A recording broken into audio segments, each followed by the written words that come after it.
Hello दोस्तों, आपका अपना यूट्यूब चैनल 10th बोर्ड में फिर से आप लोगों का स्वागत है। चलिए हम लोग क्वेश्चन नंबर 35, अगर इससे पिछले वीडियो आप लोग नहीं देखे हैं तो जाके प्ले स्टोर में जाकर आप लोग देख सकते हैं। इस चैनल पर नए हैं तो इस चैनल को जो है सब्सक्राइब कर लें और पिछले वाले वीडियो आप लोग जाके देखें। और क्वेश्चन आज हम बताएंगे 35 नंबर। यदि बहुपद x² - 9x + 2a के शून्यकों का गुणनफल दिया हुआ है 8 है तो a का मान क्या होगा। चलिए, आपको फॉर्मूला आता है शून्य का गुणनफल, c बटा शून्य का गुणनफल होता है c बाय, यहाँ पर c बाय a, तो यहाँ पर मान रख दीजिए क्या हो जाएगा c बाय a।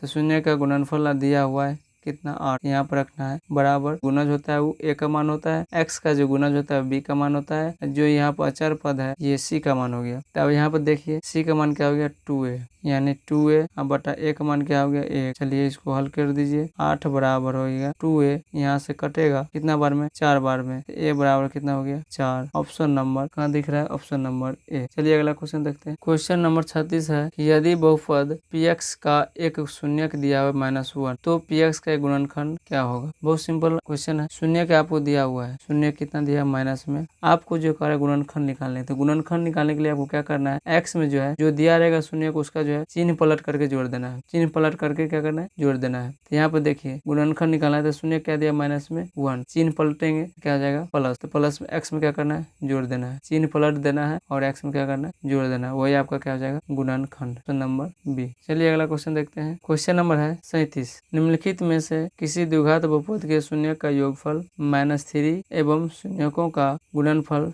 2 है। तो ध्यान देखिए, आप पूछा क्या है आपको, किसी द्विघात बहुपद का शून्य, द्विघात बहुपद निकालना है। क्या निकालना है आपको, द्विघात बहुपद। द्विघात बहुपद का एक फॉर्मूला होता है, द्विघात बहुपद एक फॉर्मूला क्या होता है ध्यान दीजिएगा, शून्य x² क्या हो जाएगा x² माइनस शून्यकों का योगफल, शून्यकों का योगफल प्लस शून्यकों का गुणनफल। ये बहुपद का फॉर्मूला होता है शून्यकों का योगफल प्लस शून्यकों का गुणनफल, x² माइनस शून्य का योगफल और शून्यों का गुणनफल। इस क्वेश्चन में आपको दिया हुआ है x² माइनस, ध्यान दीजिए क्या दिया हुआ है, शून्य का योगफल कितना दिया है माइनस में 3, ये x है तो हो जाएगा क्या x होगा, प्लस शून्य का गुणनफल क्या दिया हुआ है 2। इसको हल कीजिए कितना हो जाएगा x² माइनस प्लस हो जाएगा 3x प्लस में हो जाएगा 2। आंसर किस में दिख रहा है, ऑप्शन नंबर ए। चलिए हम लोग अगला क्वेश्चन देखते हैं। क्वेश्चन नंबर 38 है, यदि अल्फा बीटा और गामा त्रिघात बहुपद ax³ + bx² + cx + d = 0 के शून्यक हो, मतलब ये जो है इस बहुपद का शून्यक है, ठीक। तो अल्फा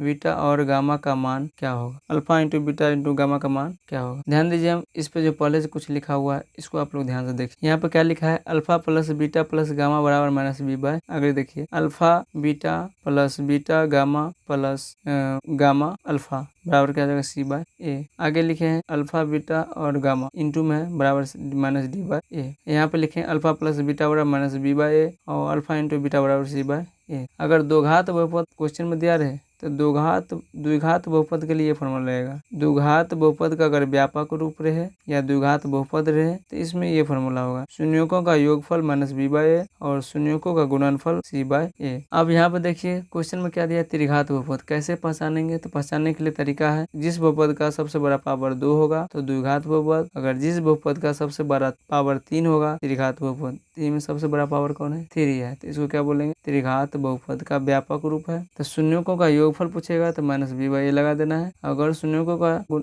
योगफल यानी अल्फा प्लस बीटा गामा और गामा अल्फा का योगफल जो होगा c/a और alpha into beta into gamma का हो जाएगा -d/a। तो क्वेश्चन में क्या पूछा है, alpha into beta into gamma, तो -d/a, option number C. Formula ही पूछता है, त्रिघात बहुपद रहेगा तो ये फॉर्मूला होगा और द्विघात बहुपद रहेगा तो ये फॉर्मूला होगा। आप लोग ध्यान से रखिएगा अच्छे से। चलिए अगला क्वेश्चन देखते हैं। क्वेश्चन नंबर 39 है कि बहुपद y² - 3y + 1 और into y5 - 4y³ + y² + 3y का घात कितना होगा, मतलब दोनों को गुना करने पर जो बहुपद तैयार होगा उसका घात पूछ रहा है। तो ध्यान दीजिए, 1 नंबर का क्वेश्चन है, इसको थोड़ा शॉर्ट में बनाएंगे तो बहुत आसान होगा। क्या करना है, जो सबसे बड़ा पावर होगा बहुपद का उस पद को, और जो दोनों में से इसका बहुपद का सबसे बड़ा घात हो गया 5, इस बहुपद का सबसे बड़ा घात हो गया स्क्वायर, तो दोनों को पहले गुना कर देना है। तो दोनों को गुना करिएगा तो कितना हो जाएगा y² गुने कितना हो जाएगा y का पावर 5।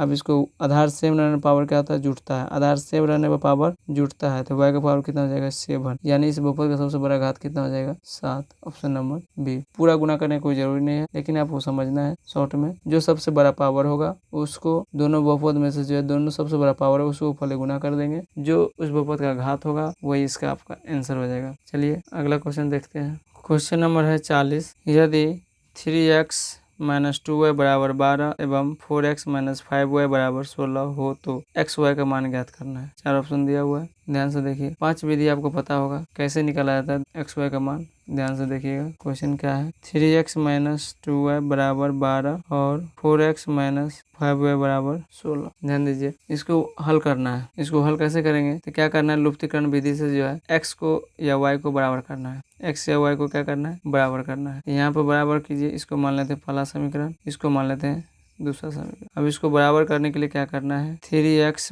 - 2y बराबर 12। ध्यान दीजिए, x को बराबर करना है। फिर दूसरा हो गया 4x - 5y बराबर 16। इसको किससे गुना करना है, तो 3 से। यहाँ पे इसको गुना करके लिखना है, कितना हो जाएगा 4 तिया 12x माइनस हो जाएगा 4 दूना 8y 12 12 चौक 48। फिर यहाँ पे कितना जाएगा 4 तिया 12x माइनस 15y। यहाँ पे हल कीजिए, देखिए चिन्ह को चेंज करना है। प्लस में तो माइनस में, माइनस है तो प्लस में, प्लस में है तो माइनस का चिन्ह को पलटना है। ये कट गया तो यहाँ से कितना हो जाएगा प्लस में, ये माइनस में, ये कितना हो जाएगा 7y बराबर कितना हो जाएगा 0। यहाँ से y बराबर हो जाएगा 0 बटा में 0 में किसी संख्या से भाग देंगे, यानी y का मान क्या आ गया 0। तो ये y का मान जो है समीकरण 1 या 2 में रख देने पर x का मान निकल जाएगा। यहाँ पर देख लीजिए, y का मान जो है समीकरण फर्स्ट में रखने पर, यहाँ समीकरण फर्स्ट लिख लेते हैं 3x - 2y बराबर 12। y जहाँ पे वहाँ पे मान रख दीजिए, 2 गुने 0 बराबर में 12। 3x - 0 हो गया बराबर में 12। 3x बराबर हो जाएगा, उधर जाएगा प्लस हो जाएगा, कितना हो जाएगा 3x बराबर हो जाएगा 12, यानी x बराबर होगा, ये 3 जो है इसको कर देगा कितना बार में 4 बार में। x बराबर 4 और y बराबर 0। अगर आपको स्क्रीनशॉट लेना है तो ले सकते हैं। x बराबर 4 y बराबर 0 ऑप्शन नंबर। अगर आपको अच्छा लगा हो तो लाइक कीजिए। अगर आप इस चैनल पर नए हैं तो सब्सक्राइब कर ले, लाइक करें, शेयर करें। धन्यवाद।